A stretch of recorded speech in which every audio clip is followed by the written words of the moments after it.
Cette année, nous recevons la belle famille, donc il n'y a pas de place pour Théo-IET Lily, m'a texté maman. Puis ma sœur a dit, tu cuisineras quand même, n'est-ce pas? Je n'ai pas fait de scène. La neige tombe dru dehors, devant le Henpin County Medical Center, recouvrant mon pare-brise d'une couverture blanche qui me semble étrangement protectrice. Je reste immobile au volant, trop épuisé pour démarrer le moteur après mon double service. Ma blouse d'hôpital me colle à la peau, portant encore la faible odeur de désinfectant hospitalier mêlée au parfum d'une patiente âgée qui m'avait serré trop fort dans ses bras avant sa sortie. L'horloge numérique de mon tableau de bord indique 20h17. Je devrais être en route pour retrouver Lily, mais mes membres sont lourds d'une fatigue qui me ronge jusqu'à l'os, celle que procure 12 heures de soins aux patients. Juste 5 minutes de plus d'immobilité avant d'affronter la routine du soir, dîner, bain et histoire pour s'endormir. Mon téléphone sonne depuis le porte-gobelet où je l'avais jeté. La conversation de groupe de la famille. Probablement maman qui demande quand j'arriverai pour récupérer Lily. Mes parents la gardent après l'école, une faveur qu'ils ne manquent jamais de mentionner à chaque occasion.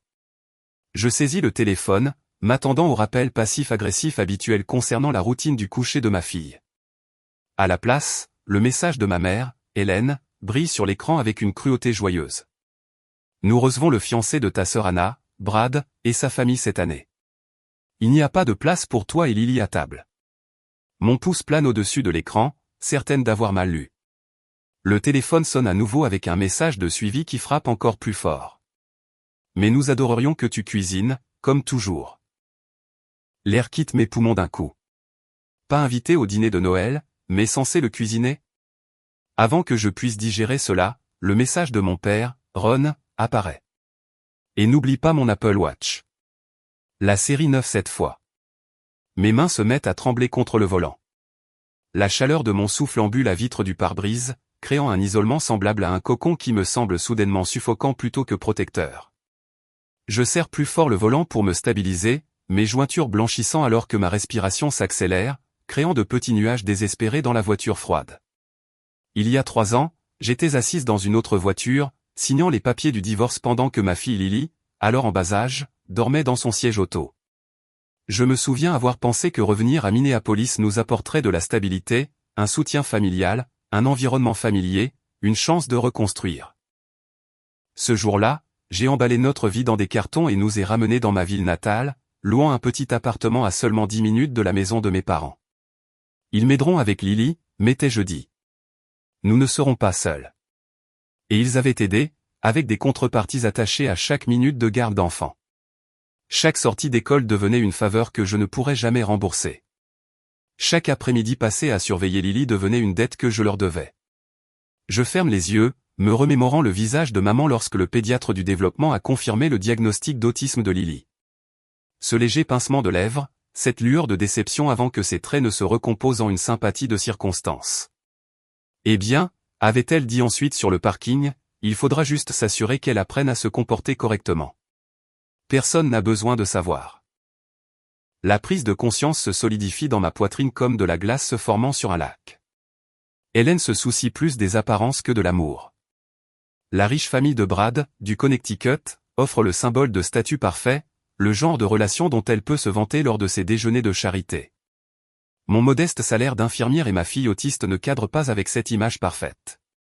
Depuis 12 ans, j'ai été la colonne vertébrale invisible de chaque réunion de famille. J'ai organisé la fête de remise des diplômes de droit d'Anna, dépensant $900 de mon salaire d'infirmière pour le traiteur pendant qu'Hélène s'attribuait le mérite de l'élégant buffet. J'ai pris un congé sans solde pour conduire papa à ses rendez-vous pour sa chirurgie du dos, assise pendant des heures dans des salles d'attente tout en rattrapant mon retard sur les revues médicales. J'ai préparé les repas pour les événements caritatifs de maman, l'aidant à impressionner les membres du conseil avec des amuse-gueules faits maison qu'elle présentait comme « nos recettes familiales ». À mesure que l'arthrite au poignet de maman s'aggravait, la cuisine est devenue ma responsabilité permanente. D'une manière ou d'une autre, je suis passé de fille à personnel de maison sans que personne ne reconnaisse le changement. La neige tombe plus fort maintenant, étouffant le monde extérieur. Je la regarde s'accumuler, créant une barrière entre moi et la vie qui attend au-delà de mon pare-brise. La semaine dernière me revient en mémoire. Lily, excitée par un documentaire sur les trains historiques qu'elle avait vus à l'école, bavardant joyeusement au dîner du dimanche. Les locomotives à vapeur des années 1800 utilisaient du charbon pour chauffer de l'eau qui faisait de la vapeur qui poussait. Ma chérie, avait interrompu maman, sa voix mielleuse mais tranchante en dessous. Tout le monde n'a pas envie d'entendre parler de locomotive en ce moment. Le visage de Lily s'était crispé de confusion, ses yeux cherchant les miens pour une explication. Ce regard, perplexe et blessé dans ses yeux vifs, me hante encore. Je me redresse sur mon siège alors que la neige s'épaissit dehors, la vérité se cristallisant avec une clarté soudaine et douloureuse. Ma famille a honte de ma fille. Quelque chose se brise en moi, un barrage retenant des années de compromis et d'excuses. Mais alors que cette structure s'effondre, quelque chose d'autre s'élève à sa place, quelque chose d'inconnu et de terrifiant dans sa nouveauté, quelque chose qui ressemble dangereusement à la liberté. Mes doigts planent au-dessus de l'écran du téléphone, la mémoire musculaire prête à rappeler Hélène, à m'excuser pour le retard, à accepter de cuisiner le parfait dîner de Noël pendant que Lily et moi mangerons les restes à la maison plus tard. Des années à apaiser, à maintenir la paix et à absorber les affronts ressurgissent comme un scénario bien rodé, mais la voix de Lily résonne dans mon esprit. Pourquoi mamie se fâche quand je parle de train? J'éteins le téléphone au lieu de rappeler. L'écran devient noir, reflétant mon visage dans l'obscurité, les yeux clairs, la mâchoire serrée. Je démarre le moteur et sors prudemment de la place de parking, conduisant lentement à travers la neige vers la maison, vers Lily. Pour la première fois depuis des années, mon esprit est étrangement calme, dépouillé de l'inquiétude constante de plaire à ma famille. À la place, une nouvelle clarté se forme, une clarté qui semble à la fois dangereuse et nécessaire. Cette nuit-là, les doux ronflements de Lily filtrent à travers les minces murs de l'appartement alors que j'étale mon téléphone, mon ordinateur portable et une pile de reçus sur la table de la cuisine. La lueur bleue de l'écran projette des ombres sur mon visage alors que j'ouvre mes messages textes, remontant les mois, puis les années. Tu sais que nous ne pouvons pas faire ça sans toi, ma chérie. Le texto de ma mère pour Pâques me fixe. J'étais resté éveillé jusqu'à 2 heures du matin pour préparer un dîner au jambon pour 12 personnes, puis j'avais conduit 40 minutes pour le livrer chez eux avant mon service à l'hôpital. Je continue de faire défiler, une archéologue excavant les ruines de ma propre vie. Ne stresse pas encore maman. Le message d'Anna du dernier Thanksgiving refait surface. J'avais demandé si je devais vraiment préparer les 7 plats d'accompagnement qu'Hélène avait demandé. J'ai fini par en faire 9, empruntant 2 cents dollars à mon fonds d'urgence pour couvrir les ingrédients. J'ouvre mon application bancaire, les chiffres nageant devant mes yeux épuisés. Virements électroniques vers mes comptes. 175 dollars pour les clubs de golf d'anniversaire de papa, 300 dollars pour le lieu de la fête de fiançailles d'Anna, 86 dollars pour les médicaments de maman que l'assurance ne couvrait pas entièrement. Dans ma galerie de photos, je trouve des images de la collecte de fonds de l'hôpital pour enfants de Saint-Paul au printemps dernier. Hélène se tient au centre de la scène dans une robe bleue poudrée, acceptant les applaudissements pour le catering exquis, de la nourriture que j'avais préparée pendant 3 nuits blanches, de la nourriture dont elle n'a jamais mentionné une seule fois que c'était moi qui l'avais faite. Mes mains se resserrent autour de mon téléphone, une douleur sourde se propageant sur mes jointures. J'ouvre mon application de calculatrice et commence à faire le total, les courses pour les dîners de famille, les cadeaux qu'ils avaient insinués, l'argent d'urgence lorsque la voiture de Ron est tombée en panne. Le week-end où j'ai préparé le repas pour le groupe d'études de droit d'Anna pendant les examens. Les chiffres grimpent, mon souffle se coupe alors que le total clignote à l'écran. 11 400 dollars. 11 400 dollars dépensés pour ma famille au cours de la dernière année seulement. Avec des doigts tremblants, je vérifie mon compte en banque. 438 dollars jusqu'à la prochaine paie. Même pas assez pour couvrir la garde d'enfants de la semaine prochaine si mes parents mettent leur menace à exécution d'arrêter de garder Lily. La manipulation d'Hélène a été habile, presque admirable dans sa précision.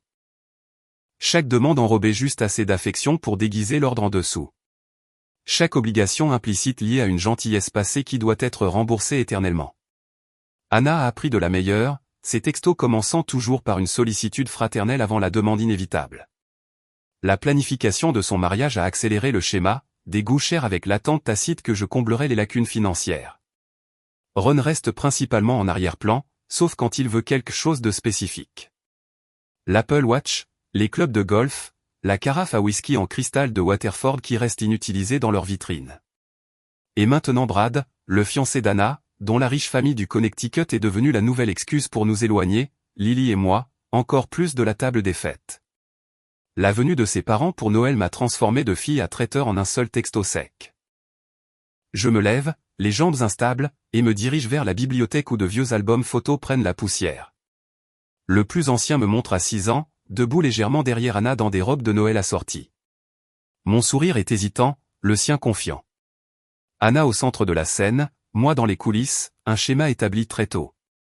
Je feuillette les anniversaires, les Noëls, les remises de diplômes. Sur chaque image, la même configuration. Anna recevant, moi fournissant. Hélène mise en valeur, moi dans l'ombre. Les preuves sont si claires que je me demande comment je ne les ai jamais vues auparavant. Une photo m'arrête net. Mon 12e anniversaire. Je suis dans notre cuisine, glaçant soigneusement un gâteau au chocolat pendant qu'Hélène se repose sur le canapé avec l'une de ses migraines. J'avais fait mon propre gâteau d'anniversaire pour que ma mère puisse se reposer. Ils m'ont toujours vu comme la bonne. Les mots s'échappent à peine en un murmure, mais ils résonnent de vérité dans l'appartement silencieux. Des larmes coulent sur mon visage, non pas de colère mais de chagrin. Le deuil d'années que je ne retrouverai jamais. Une enfance passée a mérité un amour qui aurait dû être donné gratuitement. Les mots du docteur Patel de la semaine dernière résonnent. Vous ne pouvez pas réparer les gens qui refusent de vous voir. Il l'avait dit à propos d'un patient difficile, mais la vérité de ses propos tranche à travers mon brouillard d'obligations familiales. Le téléphone vibre avec l'appel entrant d'Hélène, le 3e de la soirée. Pour la première fois de ma vie d'adulte, je le mets délibérément en sourdine, regardant son nom clignoter puis disparaître. Un petit acte de rébellion qui semble monumental.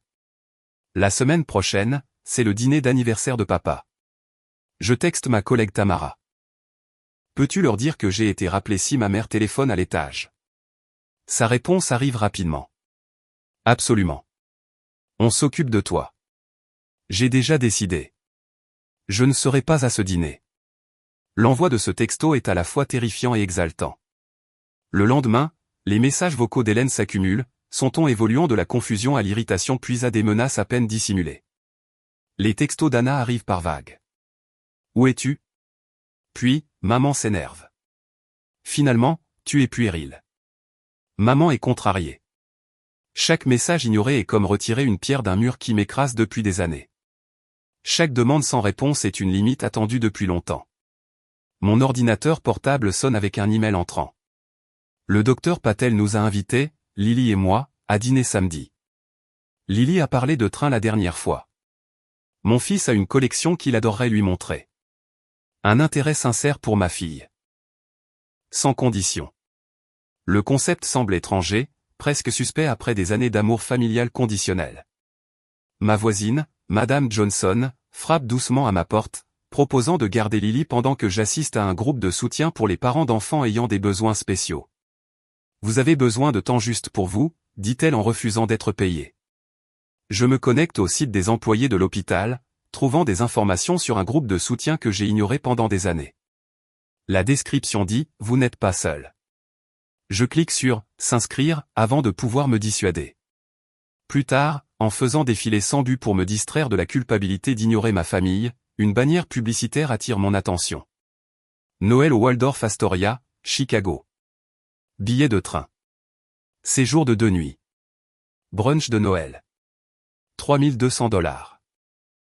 Exactement le montant que j'ai mis de côté pour les cadeaux de Noël de la famille cette année. Mon doigt plane au-dessus de « Réservé maintenant », le cœur battant à la fois de peur et d'anticipation. Je prends une profonde inspiration et clique. L'email de confirmation arrive immédiatement. Pas de regret. Pas d'explication. Pour la première fois depuis des années, j'ai choisi Lily et moi-même avant les exigences de tous les autres.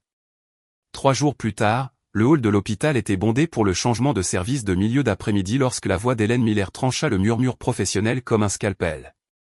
Comment oses-tu ignorer ta famille? Après tout ce que nous avons fait pour toi. Ashley se figea au poste des infirmières, le presse-papier à mi-chemin du casier de classement. Sa mère se tenait près de l'entrée, son sac à main de créateur serré contre sa poitrine, le visage déformé par une indignation vertueuse. Plusieurs patients dans la salle d'attente se tournèrent pour regarder. « Maman », murmura Ashley, s'approchant prudemment. « C'est mon lieu de travail. » La voix d'Hélène monta plus haut. 3 jours sans répondre aux appels. C'est comme ça que nous t'avons élevé? Ta sœur est hors d'elle. Un agent de sécurité, Mike, qui avait aidé Ashley à changer un pneu crevé l'hiver dernier, apparut à côté d'elle, sa présence calme mais indéniablement ferme. « Tout va bien ici, infirmière Miller ?» « Ma fille a un moment de rébellion », annonça Hélène, les épaules carrées. Une phase d'indépendance mal avisée à 33 ans. Ashley sentit ses joues brûler. « Je dois terminer mon service. Nous pourrons en discuter plus tard. » « Plus tard ?» Le rire d'Hélène était cassant. « Tu fais cette promesse depuis des jours. » Mike déplaça légèrement son poids. « Madame, notre personnel doit se concentrer sur les soins aux patients. Je peux vous escorter à la cafétéria, si vous souhaitez attendre jusqu'à... » « M'escorter ?» Les yeux d'Hélène s'écarquillèrent d'une offense théâtrale. « J'essaie de parler à ma fille de ses obligations familiales. » Deux autres agents de sécurité se matérialisèrent, répondant au signal discret de la main de Mike. Ashley regarda l'expression de sa mère passer de l'indignation au calcul, alors qu'elle réalisait que la scène ne tournait pas en sa faveur. « Très bien. Nous poursuivrons cette discussion quand tu te souviendras de tes priorités. » Hélène se retourna brusquement, se laissant guider vers la sortie, sa voix portant. « Noël, c'est la famille, Ashley. Pas je ne sais quoi que tu fais. » Les portes de l'ascenseur se refermèrent derrière Ashley 20 minutes plus tard, ses mains tremblant alors qu'elle appuyait sur le bouton du parking. Son téléphone vibra avec la 4e notification Instagram d'Anna de la journée. Elle l'ouvrit à contre-cœur. La dernière publication d'Anna. Une photo sépia de leur bas de Noël d'enfance suspendu à la cheminée de leurs parents. Légende, certaines personnes oublient que la famille passe en premier à Noël. Les traditions comptent.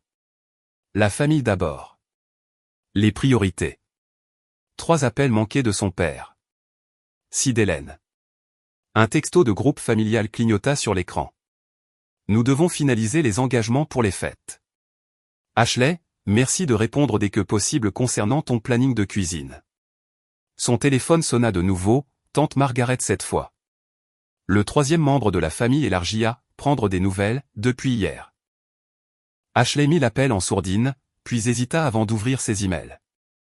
Il était là, entre les notifications de service de l'hôpital et la newsletter de l'école de Lily, liste de courses de Noël 2024, d'Hélène Miller, contenant les ingrédients détaillés des 12 plats qu'Ashley était censé préparer.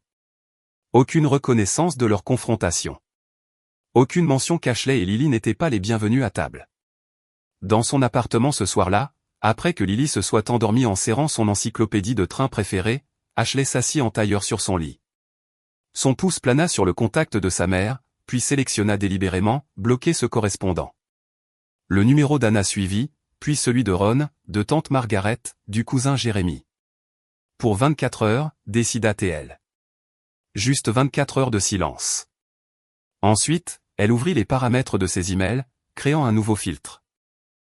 Dossier, famille, redirection automatique, pas de notification. La tension dans ses épaules se relâcha légèrement alors qu'elle imaginait les messages s'accumuler quelque part où elle ne pouvait pas les voir. Cette nuit-là, Ashley dormit sans interruption pour la première fois depuis des années. Pas de texto à 2 heures du matin d'Hélène demandant des confirmations de recettes, pas d'anxiété avant l'aube à propos d'obligations familiales oubliées. Elle se réveilla étrangement légère, comme si la gravité avait diminué pendant la nuit. Avant que Lily ne s'éveille, Ashley s'assit près de la fenêtre, regardant l'aube se lever sur Minneapolis. 15 minutes de silence. 15 minutes à respirer sans planifier la journée de quelqu'un d'autre. L'appartement semblait différent, protégé.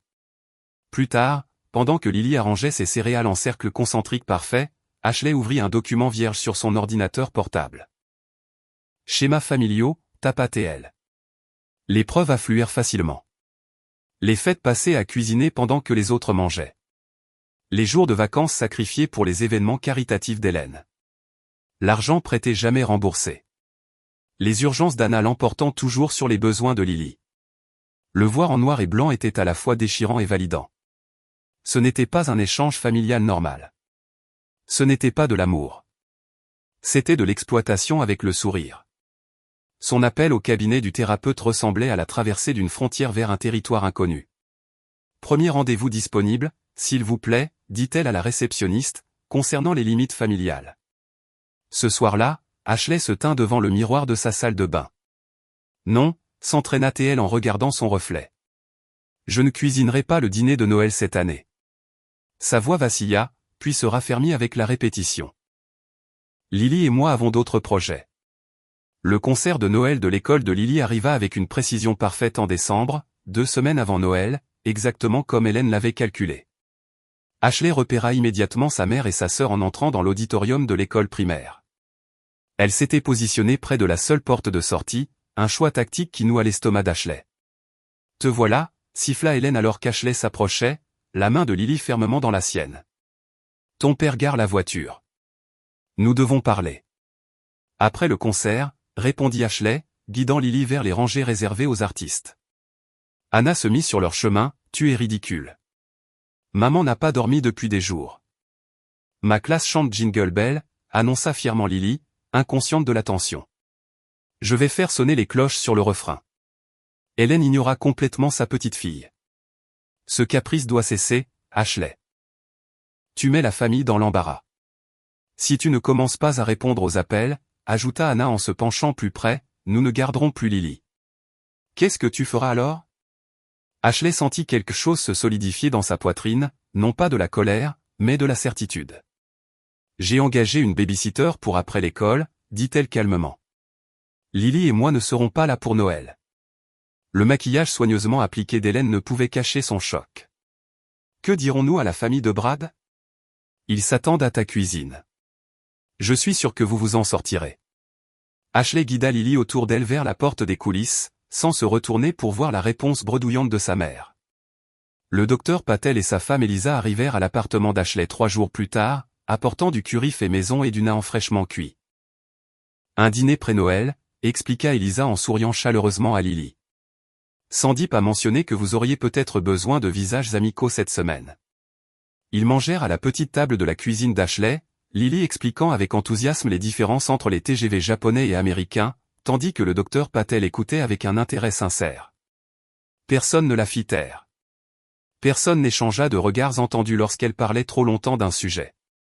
Le lendemain, un panier apparut au poste des infirmières, des livres sur le thème des trains, des morceaux de rail en bois et un chapeau de chef de gare miniature pour Lily. La carte disait simplement « De la part de ta famille de l'hôpital ». Le groupe de soutien aux parents qu'Ashley avait rejoint timidement après le diagnostic de Lily partagea des stratégies pour les limites pendant les fêtes lors de leur réunion de décembre. Ma belle-mère faisait faire à mon fils et le tour normaux lors des réunions de famille, confia un père. Nous n'avons pas passé Noël avec eux depuis 3 ans. Meilleure décision que nous ayons jamais prise.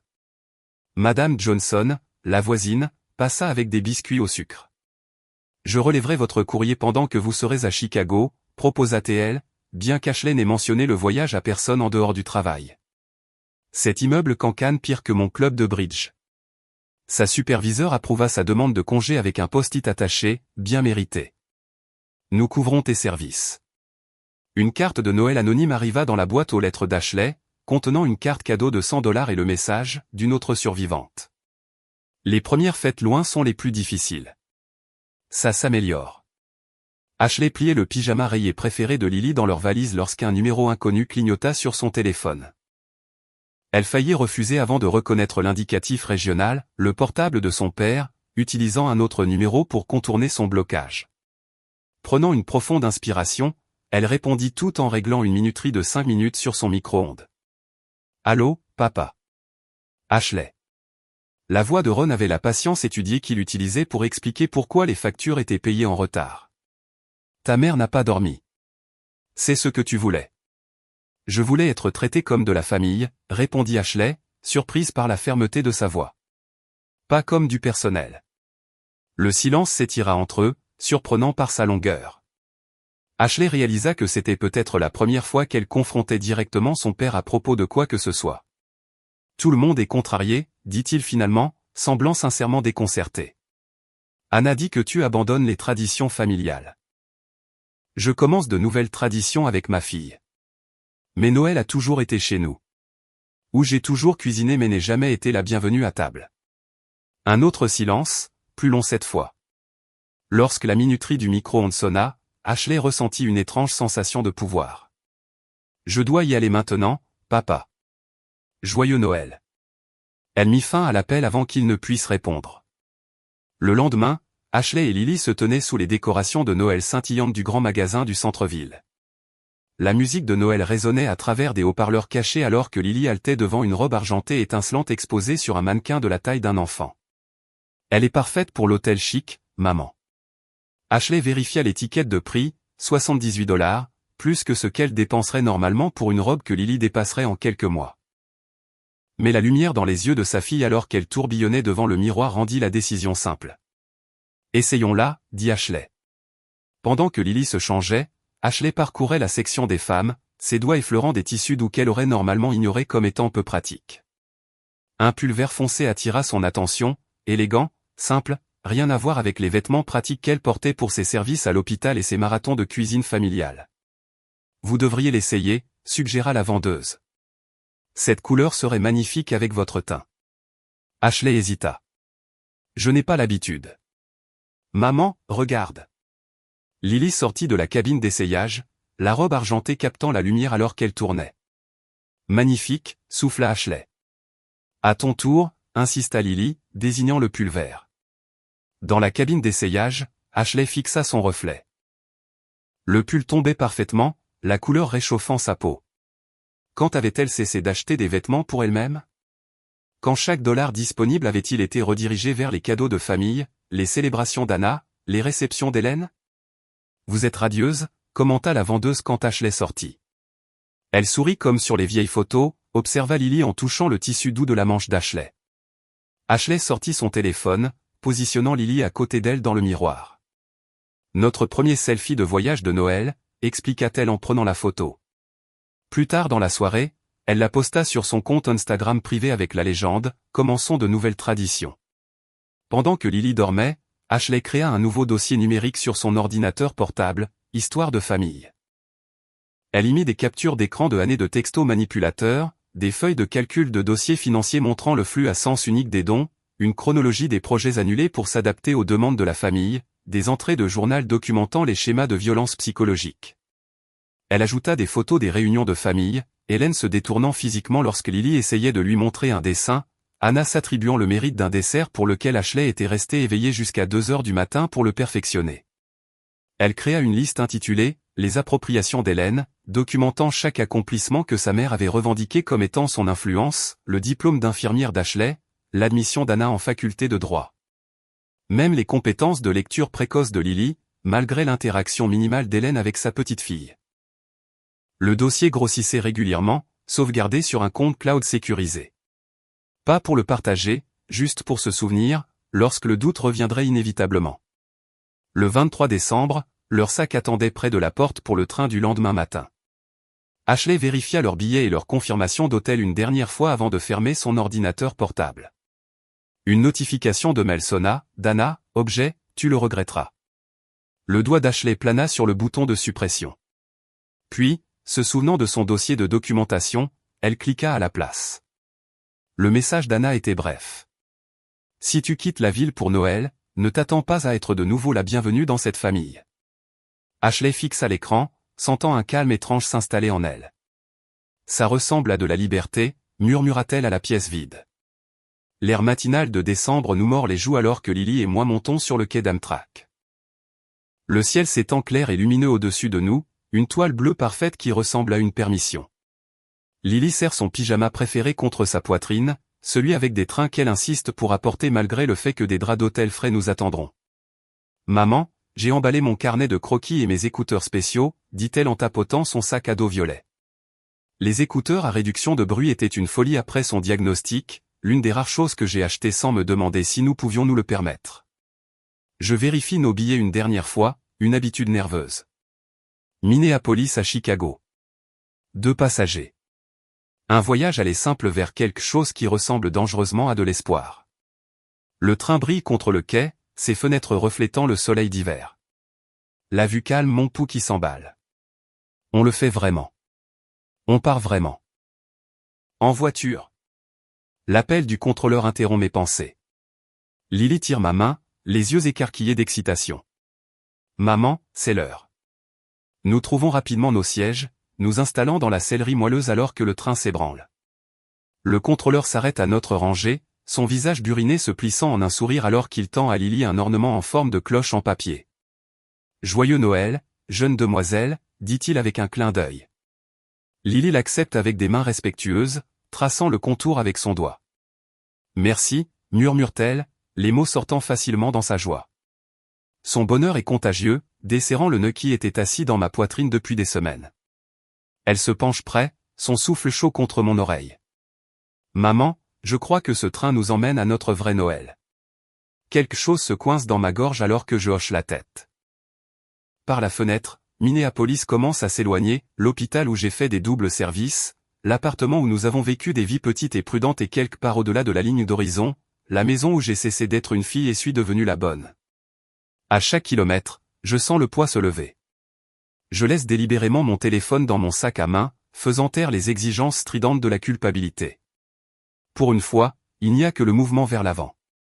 Lily ouvre son carnet de croquis, la page fraîche et lumineuse sous les lumières de la cabine. Elle commence à dessiner des flocons de neige, chacun unique et complexe. En dessous, elle imprime soigneusement les mots « Vrai Noël » de son écriture soignée. Je la regarde travailler, m'émerveillant de la facilité avec laquelle les enfants embrassent les nouveaux départs. De retour à Minneapolis, je sais qu'ils agissent déjà contre nous. Je peux imaginer Hélène, ses ongles manucurés agrippant le téléphone alors qu'elle appelle l'administration de l'hôpital. C'est une urgence familiale, dirait-elle, la voix tremblante d'une inquiétude étudiée. Je m'inquiète pour l'état mental d'Ashley. Elle a pris sa fille et a disparu. Anna contacterait mes quelques amis, inventant des histoires d'inquiétude. On s'inquiète juste pour elle. Elle a été sous tellement de stress dernièrement, et avec la situation de Lily. Eh bien, on veut juste s'assurer qu'elles vont bien toutes les deux.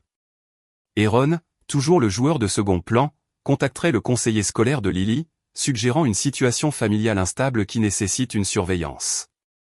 Leur attaque coordonnée se déroulerait précisément, comme je l'avais anticipé, une narration soigneusement construite pour saper mon indépendance, pour me peindre comme instable plutôt que réveillé. Des messages textes voleraient vers des connaissances mutuelles, remplis de mots comme « ingrate » et « comportement préoccupant ». Hélène appellerait les parents, sa voix se brisant alors qu'elle livrait la ligne la plus dévastatrice de son arsenal.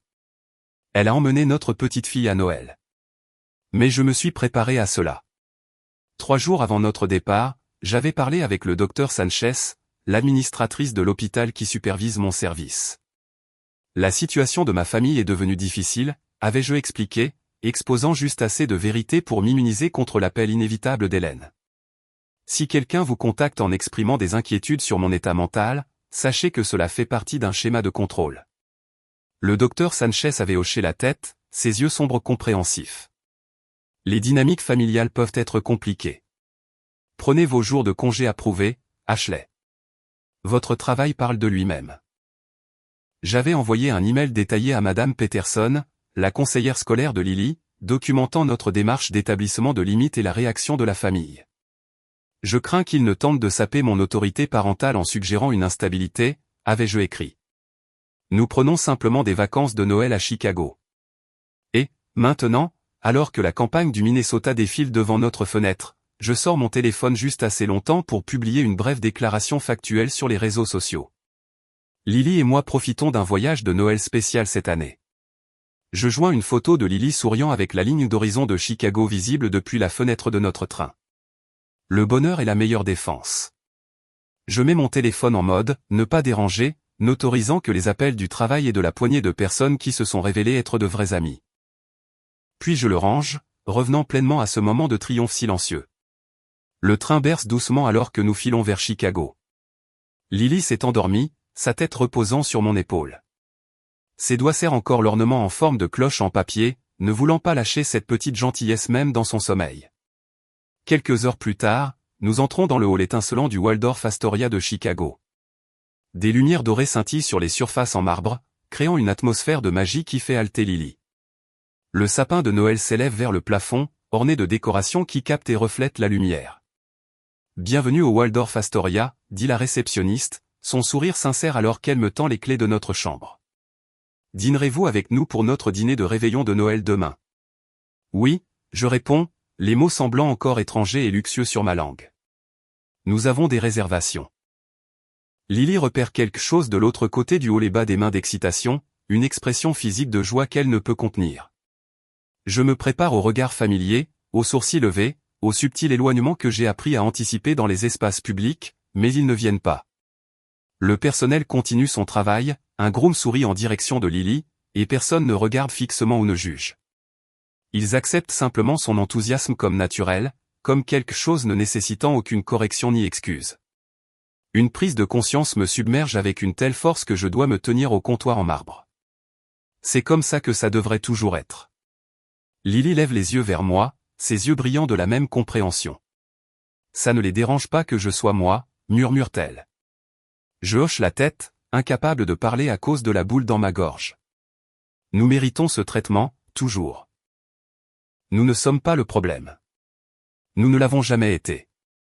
Ce soir-là, après que Lily se soit endormie dans notre lit king size, je m'assois près de la fenêtre surplombant la ville scintillante et écris dans mon journal. Nous ne sommes pas le problème. Nous ne l'avons jamais été. Les mots semblent différents écrits, plus permanents, plus vrais. Mon téléphone vibre avec une notification qui contourne le réglage, ne pas déranger. C'est un texto du docteur Patel. Hélène a appelé l'hôpital. Je lui ai dit que vous étiez exactement où vous devriez être. Je souris, imaginant la frustration d'Hélène de voir ses tactiques habituelles échouer. À présent, elle a probablement escaladé en appelant la police de Chicago pour une vérification de bien-être, désespérée de reprendre le contrôle. Qu'ils viennent. Quand ils arriveront, ils trouveront une enfant heureuse et bien soignée et une mère qui a enfin trouvé sa voie. Ils verront ce qu'Hélène a refusé de voir, que l'amour n'exige pas la servitude, que la famille ne se mesure pas en repas cuisinés mais en respect donné. Demain, c'est la veille de Noël. Pour la première fois depuis des années, je ressens la promesse de paix de cette fête. Non pas parce que je me suis tu pour que les autres soient à l'aise, mais parce que j'ai enfin dit la vérité assez fort pour l'entendre moi-même. Alors que je ferme mon journal, mon téléphone vibre à nouveau. Un texto d'Anna. Maman pète les plombs. Elle a accidentellement envoyé un message au mauvais groupe de discussion en disant « On ne peut pas dire au Bradley qu'elle a refusé. Dites juste qu'elle travaille à Noël. » Plusieurs amis de la famille étaient inclus. Tout le monde sait maintenant. Je pose le téléphone sans répondre. La vérité émerge sans mon effort. L'image familiale soigneusement construite s'effrite sous le poids de sa propre tromperie. Dehors, la neige commence à tomber, de doux flocons descendant sur une ville qui est devenue de manière inattendue notre sanctuaire. Demain apportera ses propres défis. Mais ce soir, en cet instant, nous sommes exactement où nous devrions être. Le matin de Noël nous trouve dans la lueur dorée de la grande salle à manger du Waldorf Astoria.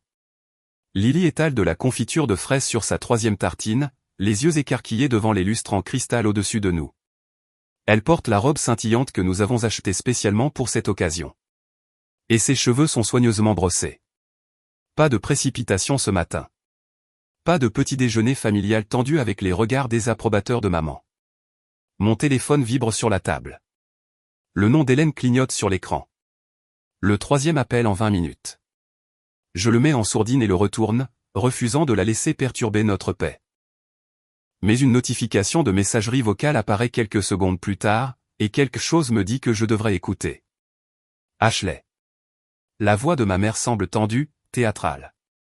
Je suis à l'hôpital. Mon cœur. Les médecins ne sont pas sûrs de ce qui se passe. S'il te plaît, rentre à la maison. Lily a besoin de sa grand-mère. J'ai besoin de ma fille. Je fixe le téléphone, ce tourbillon familier de panique et de culpabilité montant dans ma poitrine. Mais quelque chose cloche. 3 ans d'infirmière au Enpin County Medical Center m'ont appris le rythme des vraies urgences. Encore des pancakes, maman, demande Lily, inconsciente de la manipulation qui tente de violer notre sanctuaire. Dans 1 minute, ma chérie. Je m'éloigne de notre table et appelle Sandra, mon amie à l'administration de l'hôpital de Minneapolis. Hélène Miller? Non, nous n'avons aucune admission sous ce nom aujourd'hui, confirme Sandra après vérification. Rien à Abbott ou méthodiste non plus. Tu vas bien, H? Le soulagement qui m'envahit est immédiatement suivi d'une colère froide. Pendant que je regarde Lily se régaler le matin de Noël, ma mère invente des urgences médicales pour reprendre le contrôle. De retour à table, mon téléphone s'allume avec un texto d'Anna. Appelle juste maman. Elle s'effondre. Tu as fait passer ton message. Puis Ron. Ne nous as-tu pas assez punis? C'est Noël, Pour l'amour de Dieu. Cousin Gilles. Hélène est dévastée. Quelle fille abandonne sa famille à Noël? Oncle Pet. Ta mère t'a mieux élevé que ça. L'offensive de culpabilité coordonnée aurait parfaitement fonctionné il y a une semaine. J'aurais fait nos valises, m'excusant d'avoir gâché Noël, promettant de me rattraper. Je transfère les captures d'écran au docteur Brennan, ma thérapeute. Sa réponse arrive rapidement. Manipulation de manuel. Restez forte. C'est pour cela que nous nous sommes préparés. Les messages continuent pendant le brunch. L'escalade d'Hélène est impressionnante dans son désespoir. Je contacte l'école de Lily demain. Ils devraient savoir que tu es mentalement instable. Anna enchaîne avec « Maman parle de prendre un avocat. » N'aggrave pas les choses. La contribution de Ron est profonde. Ton travail pourrait être en danger si nous devons impliquer les autorités. Le dernier message arrive à 12h17. Appelle avant 15h ou considère-toi renié. C'est ta dernière chance, Ashley. Je pose mon téléphone, mes mains tremblant légèrement. Hélène a maintenant enrôlé ses amis du conseil d'administration de sa charité. Leur message d'inquiétude inonde ma boîte de réception. La pression est presque physique, comme si l'air lui-même se resserrait autour de moi. Maman? La voix de Lily interrompt mes pensées. Elle se tient à côté de moi, l'inquiétude gravée sur ses petits traits. Ton téléphone n'arrête pas de faire du bruit. On a des ennuis. Qu'est-ce qui ne va pas, demande-t-elle, sa voix petite. Mamie a laissé un message disant qu'elle est malade, mais elle n'est pas vraiment à l'hôpital. Est-ce qu'elle ment? La franchise de Lily va droit au cœur du problème. Oui, ma chérie. Je la guide vers un coin tranquille de la salle à manger, loin des autres clients. Parfois, les gens disent des choses qui ne sont pas vraies pour nous faire faire ce qu'ils veulent. Lily y réfléchit, le front plissé de concentration. Puis son visage s'illumine de reconnaissance. Comme quand Tommy à l'école dit qu'il ne sera plus mon ami si je parle de train.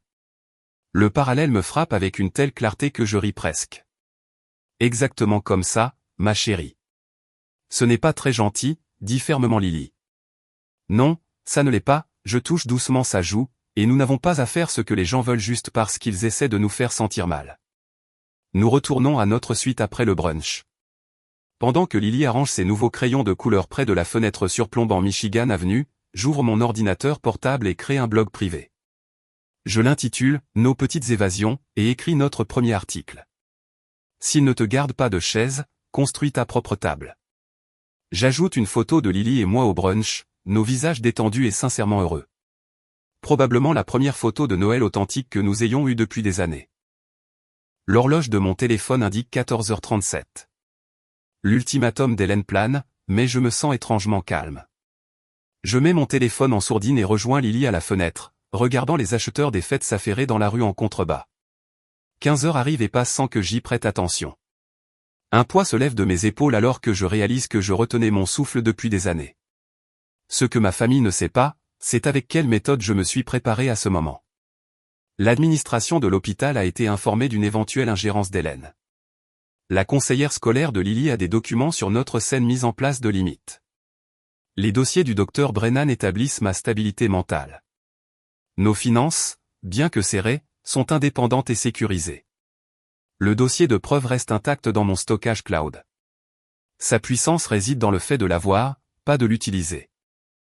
Plus tard dans la soirée, j'ai composé un unique email à ma famille. Mon ton est professionnel, calme, sans accusation.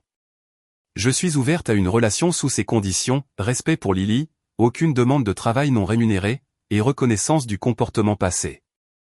Une thérapie familiale professionnelle serait nécessaire avant toute réconciliation significative. Je joins des captures d'écran sélectionnées de textos manipulateurs s'étalant sur des années et une simple feuille de calcul montrant la relation financière à sens unique, 11 400 $ donnés à la famille au cours de la dernière année seulement. Les faits parlent d'eux-mêmes. Je termine par « Je ne suis pas en colère. Je suis éveillé ». Le lendemain, j'ai appris par le fiancé d'Anna, Brad, que son père, un psychologue pour enfants, avait facilité une conversation difficile avec ma famille. Il a fourni une perspective professionnelle sur les schémas comportementaux d'Hélène. Anna a commencé à remettre en question son rôle de toute une vie d'enfant modèle. Ron a parlé indépendamment d'Hélène, une première dans leur mariage. Brad lui-même reconsidère sa relation avec Anna, voyant des signes avant-coureurs familiers. L'autorité d'Hélène dans la famille a diminué de façon permanente. La dynamique de pouvoir qui m'a piégé pendant des années s'est brisée.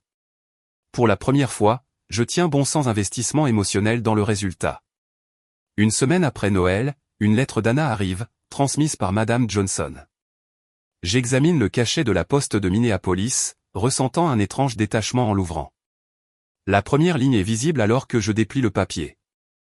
Je commence la thérapie la semaine prochaine. Je la regarde un long moment, surprise par un changement authentique, là où je m'attendais à plus de manipulation. Puis je la replie soigneusement et la mets de côté.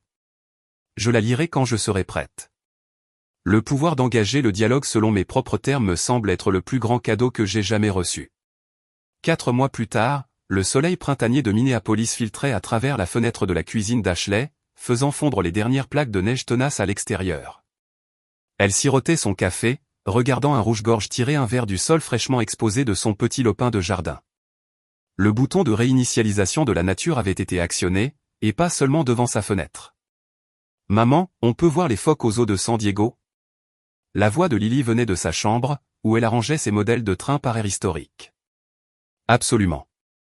Et les pandas aussi. » Ashley ouvrit son ordinateur portable pour vérifier les détails de leur vol pour le voyage du mois prochain. Après Chicago à Noël, elle avait promis à Lily qu'elle ferait de ses aventures une tradition. Juste elles deux, explorant le monde à leur propre rythme. Elle cliqua sur son blog, Nos petites évasions. 3000 abonnés maintenant. Pas énorme selon les standards des influenceurs, mais substantiel pour ce que c'était, une communauté de personnes reprenant leur vie en main face à des dynamiques familiales toxiques. La section des commentaires de son dernier article débordait d'histoires similaires à la sienne, chacune étant un miroir, reflétant différents angles de la même vérité douloureuse. J'ai posé ma première limite la semaine dernière. Mes mains tremblaient, mais je l'ai fait. Après avoir lu ton histoire de Chicago, j'ai réservé mon propre voyage en solo pour Pâques. Tes mots m'ont donné la permission d'arrêter de répondre aux appels de ma mère à 3 heures du matin. Son téléphone vibra avec une notification de texto. Anna. Le cœur d'Ashley ne s'emballait plus d'anxiété lorsque le nom de sa sœur apparaissait. 4 mois de thérapie avaient changé cette réaction. J'ai trouvé un modèle de wagon-restaurant Union Pacifique vintage dans une vente de succession. J'ai pensé que Lily aimerait l'ajouter à sa collection. Café mardi prochain ? Ashley sourit. Leur relation existait dans un état délicat de reconstruction, thérapie hebdomadaire pour Anna. Séance commune mensuelle pour elles deux. Toujours aucun contact avec Hélène. Cette guérison nécessitait plus de distance. Ron les rencontrait occasionnellement pour un café des petits pas, comme les appelait sa thérapeute. La semaine dernière, il avait posé des questions à Lily sur ses locomotives préférées, et son intérêt avait semblé sincère. Même personnage, dynamique complètement différente. Le docteur Reynolds a besoin de renfort pour l'aile pédiatrique ce week-end.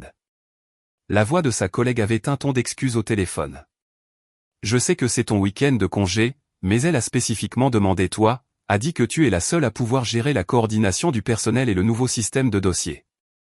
Ashley reconnut l'ancien schéma, l'attente tacite qu'elle sacrifierait ses projets, ses besoins, ses limites parce que quelqu'un d'autre ne pouvait pas gérer ses responsabilités. Le poids familier de l'obligation lui serra la poitrine. Elle fit une pause, prenant une profonde inspiration. Je peux couvrir samedi matin jusqu'à 14 heures, mais j'ai promis à Lily que nous visiterions l'exposition du musée des sciences qui ferme dimanche. Il faudra que quelqu'un d'autre prenne les services du soir et du dimanche. Mais le docteur Reynolds spécifiquement. Je comprends, et je suis heureuse d'aider dans ses limites. Le modèle de planification du personnel que j'ai créé devrait faciliter la tâche de celui qui couvrira le reste. Après la fin de l'appel, Ashley attendit que la vague familière de culpabilité la submerge. Elle n'est jamais venue. À la place, elle ressentit une certitude tranquille dans son choix. Dans son journal plus tard ce soir-là, elle écrivit « Je ne suis pas responsable du bonheur des autres. Aujourd'hui marque un an depuis que j'ai compris cela pour la première fois. » Le week-end arriva avec du soleil et une joie inattendue. Ashley avait invité un petit groupe à son appartement, sa famille choisie. Le docteur Patel et sa femme apportèrent des samoussas faits maison. Madame Johnson d'accent grave côté arriva avec une orchidée en pot. 3 amis de son groupe de soutien arrivèrent avec du cidre pétillant. Lily montra fièrement sa collection de trains à des invités attentifs qui posaient des questions sur les locomotives à vapeur et les écartements de voix. Personne ne pressait ses explications ni n'échangeait de regards entendus par-dessus sa tête. Le docteur Patel leva son verre alors qu'ils se rassemblaient autour de la table d'Ashley, une pièce de ferme vintage qu'elle avait trouvée dans un marché aux puces et qu'elle avait elle-même restaurée. À Ashley, qui nous a tous montré ce qu'est le courage. Les rires et les conversations sincères remplirent les pièces. Pas de tension, pas de marche sur des œufs, juste de la joie. La maison était enfin devenue un sanctuaire.